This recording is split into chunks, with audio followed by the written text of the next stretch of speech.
ओम शांति। मैं निरंतर योगी आत्मा हूँ। अपना सारा ध्यान चारों ओर से हटाकर भ्रुकुटी के मध्य लगाएं। मस्तक सिंहासन पर बैठी हुई मैं आत्मा फरियाद को याद में बदल सदा बाप की स्मृति में रहने वाली अधिकारी आत्मा हूँ। मन और बुद्धि को बिल्कुल शांत कर दें।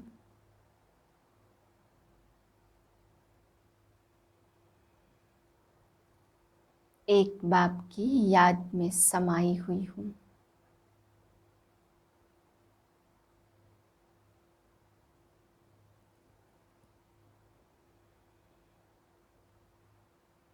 निरंतर योगी की स्मृति में आज के महावाक्य सुनते हैं। 20/8/2021 के महावाक्य हैं। बाबा आज हम बच्चों को समझाते कि बच्चे, बाप का राइट हैंड बनना है तो तुम बच्चों को श्रेष्ठ कर्म करने हैं, राइटियस बनना है। सही तरीके से जब कर्म करेंगे तभी बाप तुम बच्चों को राइट हैंड बनाएंगे। फिर बाबा समझाते आज द्वैत मत के लिए कि बच्चे, जब आपस में द्वैत मत हो जाती है तो यही संस्कार सेवा में बहुत बड़ा विघ्न डालता है। बाबा कहते, बच्चे तुम द्वैत मत छोड़ करके एक बाप की मत पर चलो। जैसे ही द्वैत मत में क्रोध का भूत आता है तो बाबा कहते सारा नुकसान यही भूत करता है। इसलिए मीठे बच्चे, ऐसा कोई भी संस्कार हो तो बाबा कहते उसको निकाल दो। फिर बाबा मंदिर के लिए समझा रहे हैं कि तुम मंदिर में जाते हो, शिव की पूजा करते थे, लेकिन तुम बच्चों को यह नहीं पता कि वे शिव कौन हैं, कब आते हैं। इसलिए अंधश्रद्धा से जागना और पूजा करना और सिर झुकाना, उससे कोई प्राप्ति नहीं होती थी। फिर बाबा बुढ़ियाओं के लिए कह रहे हैं कि बुढ़िया इतना तो समझ सकती है ना कि शिव बाबा आकर के इस साकार तन में आके ज्ञान दे रहे हैं। निराकार शिव बाबा हमें साकार रथ द्वारा पढ़ा रहे हैं, इतना तो हर कोई बुढ़िया भी समझ सकती है। फिर बाबा समझा रहे कि बच्चे, तुम्हें नई दुनिया का राज्य देने आया हूँ, तो पुरानी दुनिया में थोड़े न दूंगा। पुरानी दुनिया में तुम बच्चों को पुरुषार्थ करना है। जब इस दुनिया का अंत होगा तब नई दुनिया का राज्य तुम्हें नई दुनिया में मिलेगा। फिर बाबा आज राम के भाइयों के बारे में भी समझा रहे। बाबा कहते, बच्चे 4 भाई दिखाए, लेकिन त्रेता युग में तो केवल 2 संतान होंगी, 4 भाई तो होते ही नहीं है। इसलिए बाबा कहते हैं 2-4 ऐसी संतान तो वहाँ पे दिखाई नहीं सकते। फिर बाबा समझा रहे कि दर दर धक्के खा रहे हैं आज मनुष्य। अगर भगवान को याद करने से सच्ची प्राप्ति होती तो फिर दर दर धक्के क्यों खाने पड़ते हैं। बाबा कहते बिना जाने याद करते हैं, भक्ति करते हैं, वो वापस हमें भक्ति करने से नहीं ले जाते हैं, इसलिए दर दर धक्के खा करके उसको ढूंढते हैं। फिर बाबा समझा रहे कि बच्चे सही कार्य करेंगे, श्रेष्ठ बनेंगे तो राइट हैंड बाप तुम्हें बनाएगा। बाबा कहते लेफ्ट हैंड नहीं बनना है, राइट हैंड तुम बच्चों को बनना है, क्योंकि राइट हैंड से ज़्यादा कार्य लिया जाता, राइट हैंड से शुभ कार्य किया जाता है। इसलिए बाबा कहते बच्चे तुम मेरे राइट हैंड बनो। फिर बाबा द्वैत मत के लिए भी आज समझा रहे हैं कि द्वैत मत होने से बड़ी सेवाएं भी रुक जाती हैं। बाबा कहते दिल्ली में बहुत बड़ी से बड़ी सेवाएं हो सकती हैं, बड़ी बड़ी कॉन्फ्रेंस हो सकती है, लेकिन कहीं न कहीं द्वैत मत आने से सारी सेवा में नुकसान हो जाता है, क्रोध का भूत आ जाता है। इसलिए बच्चे एक मत पर चलना है। मीठे बच्चे, बाप के राइट हैंड बनना है तो हर बात में राइटियस बनो, सदा श्रेष्ठ कर्म करो। प्रश्न है, कौन सा संस्कार सेवा में बहुत विघ्न डालता है? उत्तर है, भाव स्वभाव के कारण आपस में जो द्वैत मत के संस्कार हो जाते वह सेवा में बहुत विघ्न डालते हैं। दो मतों से बहुत नुकसान होता है। क्रोध का भूत ऐसा है जो भगवान का भी सामना करने में देरी न करे। इसलिए बाबा कहते, मीठे बच्चे ऐसा संस्कार निकाल दो। गीत है, तकदीर जगाकर आई हूँ। ओम शांति। मीठे मीठे रूहानी बच्चों ने गीत सुना। रूहानी बच्चों अर्थात शिव बाबा जो सुप्रीम रूह है, उनके बच्चों आत्माओं ने शरीर रूपी कर्मेंद्रियों द्वारा गीत सुना। अब तो बच्चों को आत्माभिमानी बनना है। बहुत मेहनत भी है। घड़ी घड़ी अपने को आत्मा समझ बाप को याद करना है। यह है गुप्त मेहनत। बाप भी गुप्त तो मेहनत भी गुप्त कराते हैं। बाप स्वयं आकर कहते, बच्चों मुझे याद करो तो कल्प 5000 वर्ष पहले मुआफिक फिर से सतो प्रधान बनेंगे। बच्चे समझते हम ही सतो प्रधान थे और फिर हम ही तमो प्रधान बने हैं। सतो प्रधान बनना है जरूर। गीत में भी कहते, तकदीर जो गवाई हुई है वह फिर पाने के लिए तदबीर कराने वाला एक ही सर्वशक्तिमान बाप है, क्योंकि सबको पावन बनाते हैं ना। बाप बच्चों को समझाते, हे रूहानी बच्चों, अब तकदीर बनाने आए हो। स्टूडेंट स्कूल में तकदीर बनाने जाते हैं ना, वह तो छोटे बच्चे होते हैं। तुम छोटे नहीं हो, तुम हो बड़े बुजुर्ग। तकदीर बना रहे हो। हाँ, कोई बूढ़े बूढ़े भी हैं। बूढ़े से जवानी में पढ़ना अच्छा होता है। जवान की बुद्धि अच्छी होती है। यह तो सबके लिए बहुत सहज पढ़ाई है। तुम्हारा शरीर तो बड़ा है ना, यह बेबी है, इतना समझ नहीं सकेंगे क्योंकि ऑर्गन्स छोटे हैं। निंदा स्तुति सुख दुख इन सब बातों को तुम बच्चे समझ सकते हो। आत्मा तो है बिंदी, शरीर बढ़ता रहता है।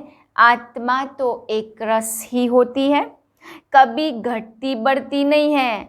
उस आत्मा की बुद्धि के लिए बाप कस्तूरी जैसी सौगात दे रहे हैं, क्योंकि अभी तो बुद्धि बिल्कुल तमो प्रधान बन गई है, सो अब स्वच्छ भी बन रही है।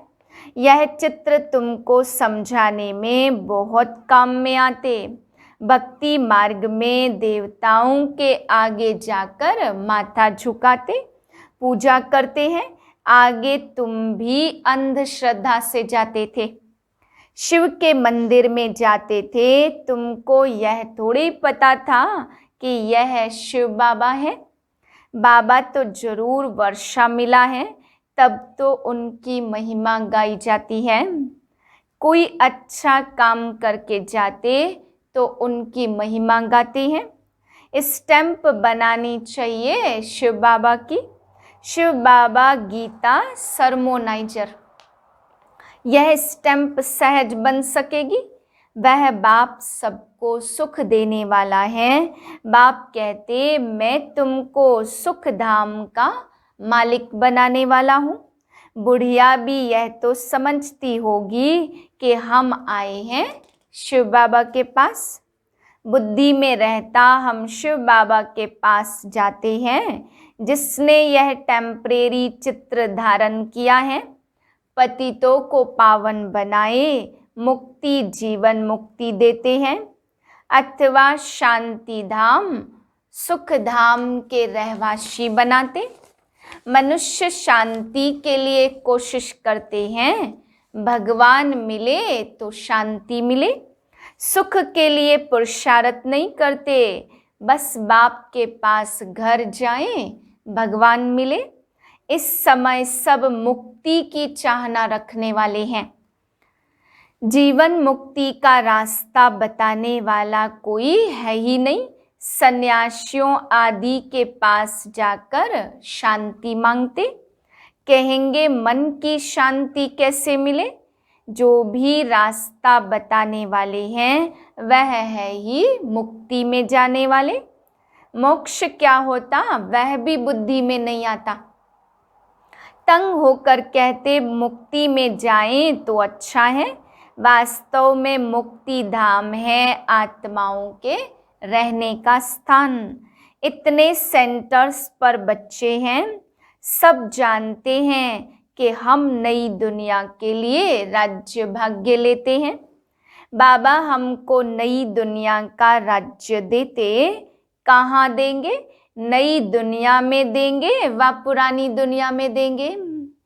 बाप कहते मैं संगम पर आता हूँ, मैं ना सतयुग में ना कलयुग में आता हूँ, दोनों के बीच में आता हूँ। बाप तो सबको सदगति देंगे ना, ऐसे तो नहीं दुर्गति में छोड़ जाएंगे। इसलिए इनसे प्यार नहीं रखना है। बुद्धि कहती है बरोबर अभी संगम युग पर है, यह दुनिया विनाश होनी है, इस दुनिया को अब भूल जाना है। अब बाप आया हुआ है। बाप कहते मैं कल्प कल्प संगम पर आता हूँ, तुमको दुख से छुड़ाए हरि के द्वार ले जाता हूँ। यह ज्ञान की बात है। हरिद्वार कृष्ण का द्वार अर्थात कृष्णपुरी को कहा जाता। अच्छा, उसके पीछे फिर लक्ष्मण झूला लगा दिया है। पहले हरिद्वार आएगा, सतयुग को हरिद्वार कहा जाता, फिर राम लक्ष्मण आदि दिखाते हैं। वह कोई बात है नहीं, वह तो बनाई हुई बात है। राम को कितने भाई दे दिए हैं? 4 भाई तो होते नहीं हैं, 4 8 तो यहाँ होते। एक तरफ है ईश्वरी संतान और दूसरी तरफ है आसुरी संतान। अभी तुम बच्चे जानते शिव बाबा ब्रह्मा तन में आए हैं। शालिग्राम तो अविनाशी है ही, सिर्फ बाप आकर पवित्र बनाते हैं। जब तक आत्मा पवित्र नहीं बनती तब तक शरीर कैसे पवित्र बन सकता? हम आत्माएं पवित्र थी तो सतो प्रधान थी। बाप कहते बच्चे हिसाब किताब चुकतो कर सब शांति धाम व सुख धाम में आएंगे। आत्माएं निराकारी घर से कैसे आती, उसकी यादगार भी क्रिश्चियन लोग झाड़ में बल्ब लगाकर मनाते हैं। तुम जानते हो यह सभी धर्मों की अलग अलग शाखाएं हैं। अभी प्रलय तो होने की नहीं है। तुम जानते हो हम बाबा से तकदीर बनाने फिर से स्वराज्य लेने आए हैं। यह सिर्फ कोई कहने मात्र नहीं है, याद से ही तुमको वर्षा मिलेगा। बाप कहते देह सहित देह के जो भी मित्र संबंधी आदि हैं सबको भूलते जाओ। चित्र और विचित्र है ना, तो विचित्र उनको कहा जाता जिनको देखा नहीं जाता। यह बहुत महीन बातें हैं। आत्मा कितनी छोटी है, उनको घड़ी घड़ी पार्ट बजाना पड़ता। और किसकी बुद्धि में यह बातें हैं नहीं। पहले पहले तो यह बुद्धि में बिछाना है कि हम आत्मा हैं और वह हमारा बाप है। दूसरी कोई जगह जाने की दरकार नहीं है। तो याद भी एक को करना चाहिए ना। भगवान को याद करते हैं तो जरूर उससे कुछ मिलने का होगा। फिर दर दर धक्के क्यों खाते हो? भगवान को तो परम धाम से आना पड़ेगा ना। भक्ति मार्ग का पार्ट भी कैसे वंडरफुल है। एक भगवान को ही याद करते, हे ईश्वर, हे परमपिता, ओ गॉड फादर। जब वह एक ही है फिर दूसरे तरफ धक्के क्यों खाते हो? वह एक ऊपर में रहते हैं परंतु यह सब नूधे हैं। ड्रामा अनुसार भक्ति करते हैं बेहद की बेसमझी से। अभी तुम बेहद के समझदार बनते हो तो श्रीमत पर चलने वाले ही समझदार बनते। वह फिर छिपे नहीं रह सकते, वह सदैव श्रेष्ठाचारी बन काम करते रहेंगे। बाप कहते हम दुख हरता सुख करता, तो बच्चों को कितना मीठा बनना चाहिए, बाप का राइट हैंड बनना चाहिए। ऐसे बच्चे ही बाप को प्रिय लगते हैं। राइट हैंड है ना, तुमको मालूम है लेफ्ट हैंड से इतना काम नहीं कर सकते, क्योंकि राइट हैंड सदा सही कार्य करते हैं, इसलिए इस राइट हाथ को ही शुभ काम में लगाते। पूजा हमेशा राइट हैंड से करते हैं। बाप कहते बच्चे राइटियस बनो तो खुशी मिलेगी। बाप कहते हैं मामेकम याद करो तो अंतमति सोगति हो जाएगी। गत और मत व गति करने की मत एक ही है। गाया जाता ईश्वर की गत मत ईश्वर ही जाने। पतित पावन वही है, वह जानते हैं मैं मनुष्यों को पावन बनाए दुर्गति से सदगति में कैसे ले जाऊंगा। भक्ति मार्ग में कितनी मेहनत करते, परंतु सदगति मिलती नहीं है। फल कुछ भी मिलता नहीं, सदगति देने वाला तो एक ही बाप है। भक्ति में जो जिस भावना से पूजा करते हैं उनको वह फल देने वाला मैं ही हूँ। वह भी ड्रामा में नूद है, उनको आपे ही मिल जाता अपने पुरुषार्थ से। सर्वशक्तिमान ऑलमाइटी अथॉरिटी कितना अच्छा बनाते। तुम सब कुछ जान चुके हो, फिर बाप से वर्षा ले रहे हो। रचयिता और रचना की नॉलेज तुम्हारी बुद्धि में है। बाप कहते बच्चे तुम जानते हो यह नॉलेज हमारे में नहीं थी। यज्ञ तप आदि करना, शास्त्र पढ़ना, यह है शास्त्रों की नॉलेज।